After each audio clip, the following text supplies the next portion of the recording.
Hello friends, welcome to study capsule. Study capsule में आपका स्वागत है दोस्तों। अगर आप हमारा चैनल पहली बार देख रहे हो तो प्लीज़ हमें सब्सक्राइब कीजिए। सब्सक्राइब करने से आपको हमारे लेटेस्ट वीडियोस का अपडेट मिलता रहेगा। अगर आपको हमारे वीडियोस पसंद आ रहे हो तो प्लीज़ लाइक एंड शेयर भी कीजिए।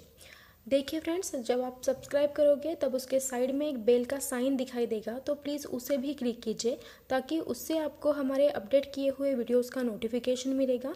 And thank you so much friends for your support and your feedback. आपको जो भी सुझाव देना हो या फिर आपको कोई प्रॉब्लम्स हो, क्वेरीज हो रिलेटेड टू स्टडी, तो आप हमें मेल कर सकते हो, आप हमें कमेंट कर सकते हो। हमारा ईमेल आईडी है studycapsule15@gmail.com। आप हमारा फेसबुक पेज भी फॉलो कर सकते हो। हमारा फेसबुक पेज है www.facebook.com/studycapsule। तो फ्रेंड्स, आज के हमारे वीडियो में हम स्टडी करने वाले हैं कंप्यूटर बूस्टर पार्ट 5। इससे पहले हमारे पार्ट 4 जो है वो हमने अपलोड किए हुए हैं, जो कि upcoming exam point of view से बहुत ज़्यादा इंपॉर्टेंट है। तो एग्ज़ाम जाने से पहले आप वो सभी पार्ट ज़रूर देखिए। तो चलो फ्रेंड्स, हम स्टार्ट करते हैं। तो सबसे पहला क्वेश्चन है, the storage device used to compensate for the difference in rates of flow of data from one device to another is termed as. Option दिए हुए हैं A chip, B buffer, C floppy, D channel. और हमारा answer है B buffer. जो storage device रहता है, जो यूज करता है compensate for the difference in rates of flow of data को from one device to another, उस टर्म को कहा जाता है बफर। तो देखिए फ्रेंड्स, यहाँ पे चिप, फ्लॉपी, चैनल ये भी दिया हुआ है ऑप्शन में। मैं इसका आपको यूज़ बताऊंगी। देखिए फ्रेंड, चिप क्या होता है? चिप जो है ये एक computer small electronic device circuit रहता है, जिसे इंटीग्रेटेड सर्किट भी कहा जाता है। और ये एक बेसिक कंपोनेंट होता है जो कि most kind of electronic devices में। और यहाँ पे जो फ्लॉपी दिया हुआ है ये एक फ्लेक्सिबल रिमूवेबल मैग्नेटिक डिस्क रहती है। और कंप्यूटर सिस्टम में फ्लॉपी डिस्क ड्राइव रहता है, जिसे हम एफडीडी कहते हैं। ठीक है फ्रेंड्स। और यहाँ पे जो चैनल है, चैनल क्या रहता है कि एक वो फिजिकल ट्रांसमिशन मीडियम रहता है, जैसे कि वायर, या फिर एक लॉजिकल कनेक्शन रहता है ओवर अ मल्टीप्लेक्स मीडियम, जैसे कि रेडियो चैनल इन टेलीकम्युनिकेशन और कंप्यूटर नेटवर्किंग। तो ये आप ध्यान में रखिए फ्रेंड्स। अगला क्वेश्चन देखते हैं। The part of computer system containing the circuitry that does the adding, subtracting, multiplying, dividing and comparing is called as। हमारे ऑप्शन दिए हुए हैं A arithmetic logic unit, B control, C CPU, D memory. और हमारा answer है A arithmetic logic unit.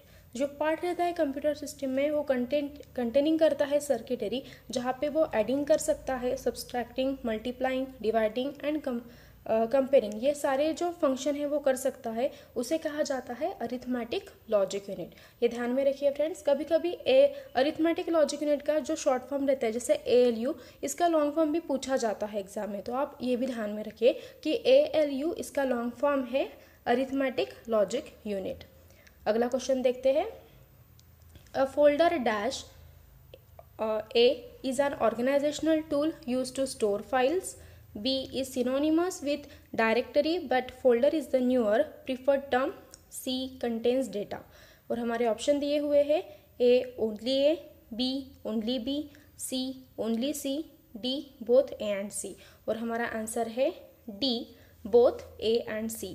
मतलब जो folder है, फोल्डर का जो फंक्शन रहता है, यहाँ पर ए और सी में जो दिया हुआ है वो एग्जैक्ट आंसर है। जैसे ए में दिया हुआ है कि folder is an organisational tool use to store the files, मतलब एक ऑर्गेनाइजेशनल टूल्स रहता है जो यूज होता है फाइल स्टोर करने के लिए, जिसमें क्या रहता है, विच कंटेन्स डेटा है। फोल्डर जो है वो कंटेन क्या करता है, डेटा। तो ये A and C exact answer है। नेक्स्ट क्वेश्चन देखते हैं। Outlook Express is a of an dash. Option दिए हुए हैं A email client, B address book, C scheduler, D all of the above. और हमारा आंसर है D all of the above. जो आउटलुक एक्सप्रेस होता है उसमें email client, address book, scheduler, ये सभी वो एक्सप्रेस करता है। ये ध्यान में रखिए फ्रेंड्स। अगला क्वेश्चन देखते हैं। IBM stands for dash. IBM का फुल फॉर्म क्या होता है? उसके लिए ऑप्शन दिए हुए हैं A Indian business machine, B international business machines, C international banking machines, D international business model. और हमारा आंसर है B international business machine. IBM का फुल फॉर्म होता है इंटरनेशनल बिजनेस मशीन। देखिए फ्रेंड्स, जो इंटरनेशनल बिजनेस मशीन जो है ये एक लार्जेस्ट कंप्यूटर कंपनी है इन द वर्ल्ड में। IBM स्टार्ट हुई थी 1911 में as a producer of a punch card tabulating machine, और 1953 में IBM ने पहला कंप्यूटर इंट्रोड्यूस किया था जिसका नाम था 701। ठीक है, तो ये ध्यान में रखिए फ्रेंड्स, ये एग्जाम में पूछा जा सकता है। अगला क्वेश्चन देखते हैं, which of the following is function of DOS. DOS यानी कि डिस्क ऑपरेटिंग सिस्टम। ओके, तो इसका फुल फॉर्म ध्यान में रखिए, एग्जाम में पूछा जा सकता है। उसमें दिया हुआ है A controlling the input and output operation, B controlling the interaction between user and the computers, C controlling the process of storing and organising different files. Option दिए हुए हैं A only A, B only A and B, C only B and C, and D all of these. और हमारा answer है D all of this. मतलब जो function रहता है डिस्क ऑपरेटिंग सिस्टम का, उसमें ये तीनों ऑप्शंस आते हैं। जैसे इमेज जैसे दिया हुआ है कि controlling the input and output operations, मतलब इनपुट एंड आउटपुट ऑपरेशंस को वो कंट्रोल कर सकता है। Then controlling the interaction between user and the computer, user and computer में जो इंटरेक्शन होता है वो कंट्रोलिंग करता है disk operating system. And controlling the process of storing and organising different files, मतलब जो स्टोरिंग करता है, ऑर्गेनाइजिंग एंड डिफरेंट फाइल्स की जो प्रोसेस होती है उसे भी वो कंट्रोल करता है। यहाँ पे फ्रेंड्स जो डॉस दिया हुआ है, मतलब जो टर्म है डॉस, ये रेफर कर सकते हैं हम एनी ऑपरेटिंग सिस्टम के लिए, और इसका जो मोस्ट ऑफन यूज्ड है वो as a short hand for MS DOS। MS DOS यानी कि क्या होता है, माइक्रोसॉफ्ट डिस्क ऑपरेटिंग सिस्टम। तो ये ध्यान में रखिए फ्रेंड्स। अगला क्वेश्चन देखते हैं, the maximum zoom percentage in MS PowerPoint is dash. Option दिए हुए हैं ए 100%, बी 200%, सी 300%, डी 400%। और हमारा आंसर है डी 400%। जो मैक्सिमम जूम परसेंटेज होता है MS PowerPoint का वो होता है 400%। नेक्स्ट क्वेश्चन देखते हैं, which report will show the financial position of a company. मतलब कौन सी रिपोर्ट शो करती है कंपनी की फाइनेंशियल पोजीशन। उसके लिए ऑप्शन दिए हुए हैं A balance sheet, B sales account, C bank statement, D ledger account. और हमारा आंसर है A balance sheet. Balance sheet जो रहती है फ्रेंड्स वो शो करती है financial position of the company, मतलब जो रिपोर्ट रहती है फाइनेंशियल पोजीशन ऑफ कंपनी की वो शो करती है बैलेंस शीट। तो देखिए फ्रेंड्स, यहाँ पे जो सेल्स अकाउंट, बैंक स्टेटमेंट और लीजर अकाउंट, इसके बारे में भी मैं आपको थोड़ी इन्फॉर्मेशन दूंगी। तो एक हद पर्टिकुलर पीरियड के लिए जो टोटल कैश या फिर क्रेडिट सेल का रिकॉर्ड किया जाता है उसे कहा जाता है sales account. Okay, then bank statement क्या रहता है फ्रेंड्स, एक समरी रहती है फाइनेंशियल ट्रांजैक्शन की, उसे कहते हैं बैंक स्टेटमेंट।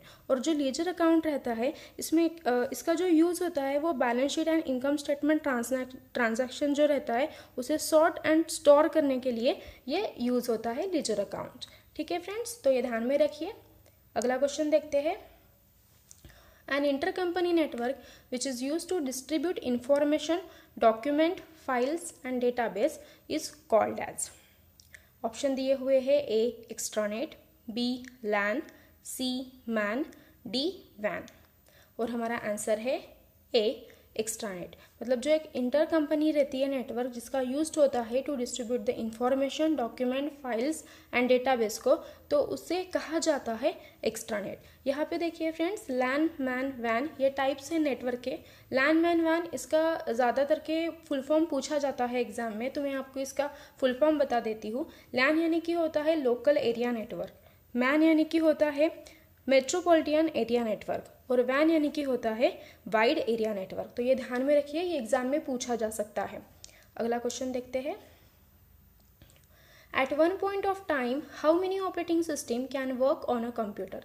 मतलब एक वन पॉइंट पे कितने ऑपरेटिंग सिस्टम जो है वो वर्क कर सकते हैं at a time of computer.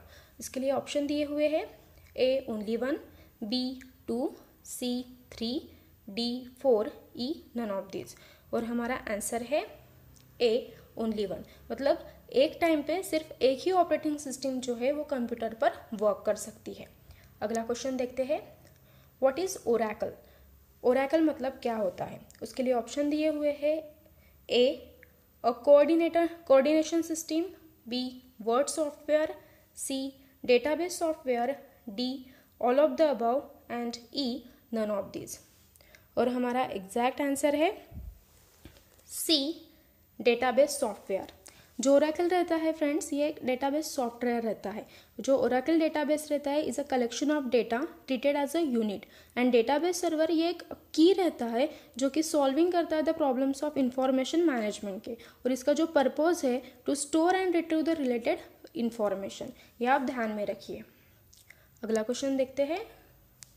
A connection from one HTML document to another HTML document is called, मतलब जो कनेक्शन रहता है वन HTML डॉक्यूमेंट से अनदर HTML डॉक्यूमेंट का, तो उसे क्या कहा जाता है। उसके लिए ऑप्शन दिए हुए हैं, A hyperlink, B connecting link, C icon, D all of these, E none of these.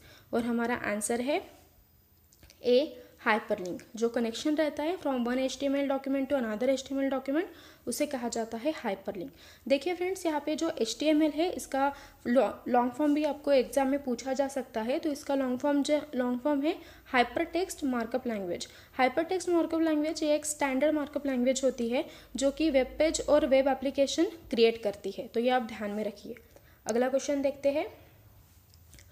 A device on one network can communicate with device on another network, मतलब जो एक नेटवर्क पे डिवाइस है वो कम्युनिकेट कर सकता है डिवाइसेस ऑन अनदर नेटवर्क, तो उसे क्या कहा जाता है। उसके लिए ऑप्शन दिए हुए हैं, A file server, B utility server, C printer server, D gateway, E none of these. और हमारा आंसर है डी गेटवे। मतलब जो डिवाइस रहता है one network can communicate with devices on another network, उसे कहा जाता है गेटवे। देखिए फ्रेंड्स, यहाँ पे जो फाइल सर्वर है इट इज़ अ डिवाइस, या फिर इसे हम मल्टी यूज़र सिस्टम भी कह सकते हैं, एक पार्ट भी कह सकते हैं, जो कंट्रोल करता है access to separately stored files को। ठीक है। और जो यूटिलिटी सर्वर रहता है ये रन करता है number of utility application that support और एनहांस करता है the component application facilitating a complete single box solution में। और ये जो प्रिंटर सर्वर रहता है ये एक ऐसा डिवाइस है जो कि कनेक्ट करता है प्रिंटर को क्लाइंट कंप्यूटर से और अ नेटवर्क। तो ये आप ध्यान में रखिए, एग्जाम में पूछा जा सकता है। अगला क्वेश्चन देखते हैं। The zoom control slider is located in dash, मतलब जो जूम कंट्रोल स्लाइडर रहता है वो कहाँ लोकेट करता है। उसके लिए ऑप्शन दिए हुए हैं, A title bar, B status bar, C formula bar, D scroll bar. और हमारा आंसर है बी स्टेटस बार। ठीक है। मतलब जो जूम कंट्रोल स्लाइडर रहता है ये लोकेट करता है स्टेटस बार पे। यहाँ पे देखिए फ्रेंड, ये जो टाइटल बार है ये एक ऐसा बार है जो लोकेटेड रहता है at the top of the window में, जो डिस्प्ले करता है नेम ऑफ द विंडोज या और सॉफ्टवेयर प्रोग्राम बीइंग यूज्ड। और यहाँ पे जो स्टेटस बार है, स्टेटस बार क्या होता है, ये डिस्प्ले करता है information about the current state of its window. और जो फॉर्मूला बार रहता है, फॉर्मूला बार ये एक फीचर है माइक्रोसॉफ्ट एक्सेल का जो इनेबल करता है यूजर को to create the view of formulas. ठीक है फ्रेंड्स। देन स्क्रॉल बार क्या रहता है, ये विंडोज़ के राइट साइड में जो वर्टिकल बार होता है या फिर विंडोज़ के बॉटम में जो हॉरिजॉन्टल बार होता है उसे कहा जाता है स्क्रॉल बार, जिसको हम यूज कर सकते हैं to move the windows content up and down और लेफ्ट एंड राइट। तो ये ध्यान में रखिए फ्रेंड्स। अगला क्वेश्चन है, Dash is a feature supported by many word processor that enables you to surrounded a picture or diagram with a text. Options है, A image wrap, B text wrap, C picture wrap, D none of these। और हमारा answer है B text wrap। देखिए friends, ये जो text wrap है is a feature supported by many word processor that enables you to surrounding a picture और diagram with text. Then our next question, which combination is use to open dialog box, मतलब कौन सा combination जो है वो dialogue box open करने के लिए यूज होता है। उसके लिए ऑप्शन दिए हुए हैं, ए Ctrl+T, बी Ctrl+U, सी Ctrl+F, डी Ctrl+O। और हमारा आंसर है डी Ctrl+O। Ctrl+O ये शॉर्टकट की जो है ये डायलॉग बॉक्स ओपन करने के लिए यूज़ किया जाता है। तो यहाँ पे देखिए फ्रेंड्स, यहाँ पे जो Ctrl+D, Ctrl+U एंड Ctrl+F है इसके बारे में भी आपको मैं बताऊंगी। यहाँ पे जो Ctrl+F है ये फाइंड करने के लिए यूज़ होता है, कंट्रोल+U जो है ये शीट अपडेट करने के लिए यूज़ होता है, और जो कंट्रोल+T है इसका यूज़ आप मुझे कमेंट में लिखकर भेजिए। ठीक है फ्रेंड्स, ये ध्यान में रखिए, ये आपका होमवर्क है तो आप ये मुझे कमेंट में लिखकर भेजिए कि कंट्रोल+T जो है ये किसके लिए यूज़ होता है। अगला क्वेश्चन देखते हैं। Which command is used to insert slides from one presentation into another presentation? Options दिए हुए हैं, A move slides, B reuse slides, C recycle slides, D none of these। और हमारा आंसर है B reuse slides। Next question. Dash is a software tool that lets one to enter, calculate, manipulate and analyzing set of numbers। मतलब एक कौन सा software tool है जो कि enter, calculate, manipulate and analyse करता है सेट ऑफ नंबर्स को। उसके लिए ऑप्शन दिए हुए हैं, A spreadsheet, B word processor, C notepad, D none of these. और हमारा आंसर है A स्प्रेडशीट। स्प्रेडशीट ये एक सॉफ्टवेयर टूल होता है जहाँ पर हम enter, calculate, manipulate and analyse कर सकते हैं सेट ऑफ नंबर्स को।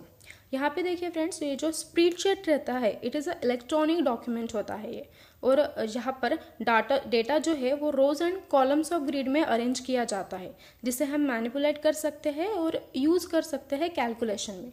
तो ये आप ध्यान में रखिए। देखिए फ्रेंड्स, यहाँ पे जो वर्ड प्रोसेसर दिया हुआ है ये एक ऐसा प्रोग्राम है या फिर एक ऐसी मशीन भी कह सकते हैं इसे, जो टेक्स्ट एंटर किया जाता है from keyboard and providing a print out. उसे वर्ड प्रोसेसर जो है वो स्टोरिंग करता है, मैनिपुलेटिंग एंड फॉर्मेटिंग कर सकता है। और यहाँ पे जो नोटपैड दिया हुआ है, नोटपैड ये एक बेसिक टेक्स्ट प्रोग्राम रहता है जो कि इनेबल करता है कंप्यूटर यूजर को टू क्रिएट अ डॉक्यूमेंट्स। तो ये आप ध्यान में रखिए फ्रेंड्स। अगला क्वेश्चन देखते हैं। All Excel formula must begin with dash sign. मतलब जो ऑल एक्सेल फॉर्मूला रहता है वो किस साइन से बिगिन होता है, मतलब किस साइन से उसकी शुरुआत होती है। तो उसके लिए ऑप्शन दिए हुए हैं, A+, B-, C*, D =2। और हमारा आंसर है D =2। मतलब जो एक्सेल फॉर्मूला है वो मस्ट बिगिन होता है विथ =टू साइन से। ये ध्यान में रखिए फ्रेंड्स। अगला क्वेश्चन देखते हैं। In Excel a cell in which you are currently working is referred as. Excel में जब हम सेल मतलब करंटली वर्किंग रहते हैं उस सेल पर, तो उसे क्या कहा जाता है। उसके लिए ऑप्शन है, A home cell, B first cell, C active cell, D none of these. और हमारा आंसर है C एक्टिव सेल। मतलब उस सेल को, जो एक्सेल में हम एक सेल रहता है जहाँ पर हम करंटली वर्किंग रहते हैं, उस सेल को कहा जाता है एक्टिव सेल। अगला क्वेश्चन देखते हैं। Which of the following is a core of an operating system. मतलब दिए गए ऑप्शन में से ऑपरेटिंग सिस्टम का कोर कौन सा है। उसके लिए ऑप्शन दिए हुए हैं, A thread, B call, C trap, D kernel. और हमारा आंसर है D कर्नल। कर्नल जो है ये कोर रहता है ऑपरेटिंग सिस्टम का। देखिए फ्रेंड्स, कर्नल जो है इसे न्यूक्लियस भी कहा जाता है। ये सेंट्रल पार्ट रहता है ऑपरेटिंग सिस्टम का, जो कंप्यूटर एंड हार्डवेयर के जो टास्क रहते हैं उसे मैनेज करता है। तो ये आप ध्यान में रखिए। अगला क्वेश्चन देखते हैं। Which of the following is example of image editor. Option है, A Adobe Photoshop, B Adobe Illustrator, C Corel Draw, D all of the above. और हमारा आंसर है D all of the above. मतलब जो दिए गए ऑप्शन में example है पूरे इमेज एडिटर के। मतलब जहाँ पर एडोब फोटोशॉप आता है, एडोब इलस्ट्रेटर आता है और कोरेल ड्रॉ, ये सारे के सारे जो है ये एग्जाम्पल है इमेज एडिटर के। ये ध्यान में रखिए। अगला क्वेश्चन देखते हैं। What is the ultimate purpose of defragmentation. Defragmentation का अल्टीमेट पर्पज क्या होता है। ऑप्शन दिए हुए हैं, A create more free space, B make the PC faster, C delete temporary files, D reduce power consumption, E both 1 and 3। और हमारा answer है A create more free space। जो डीफ्रैगमेंटेशन रहता है इसका अल्टीमेट पर्पज होता है क्रिएट मोर फ्री स्पेस। मतलब ज़्यादा से ज़्यादा फ्री स्पेस जो है वो क्रिएट करता है।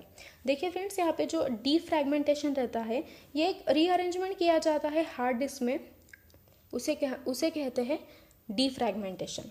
ओके, इससे क्या होता है कि हमारा जो फास्टर डेटा एक्सेस करने के लिए ये रीअरेंजमेंट करता है फाइल्स को हार्ड डिस्क में। ठीक है, अगला क्वेश्चन देखते हैं। Ctrl+D is the shortcut used for dash. मतलब Ctrl+D जो है ये शॉर्टकट इसके लिए यूज किया जाता है। ऑप्शन से A open dialog box, B font dialog box, C save as dialog box, D save dialog box, E print dialog box. और हमारा आंसर है B font dialog box. Font dialog box के लिए हम Ctrl+D ये shortcut use करते हैं।